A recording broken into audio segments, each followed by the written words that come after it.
il faut d'abord savoir que le Mali, c'est un pays profondément panafricaniste.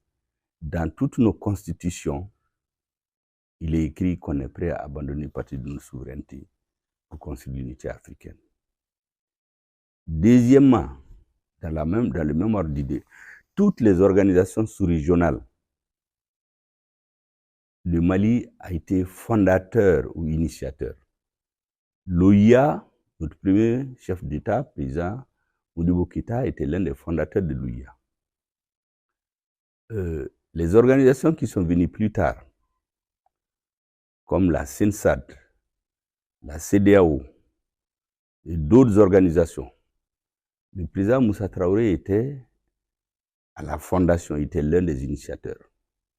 Spécifiquement concernant le cas de la CEDEAO, vous savez que la naissance de la CEDEAO, l'idée a germé en République du Mali, lorsque le président de la République fédérale du Nigeria, le général Yakubu Gowon, a fait une visite en République du Mali.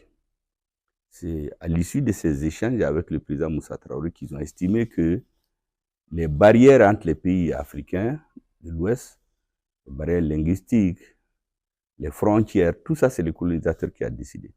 Donc, il faut trouver un moyen pour que les Africains développent entre eux les relations économiques, au-delà de ces considérations politiques ou de divergences idéologiques.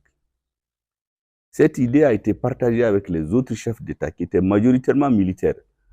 Au Niger, c'est Nkounté. À l'actuel Burkina, c'était Sangouli Lamizana et d'autres chefs d'État. Donc, les militaires ont fait le lobbying auprès des chefs d'État africains. Et lorsque la majorité a partagé cette idée, ils ont décidé de fonder la CEDEAO au Togo.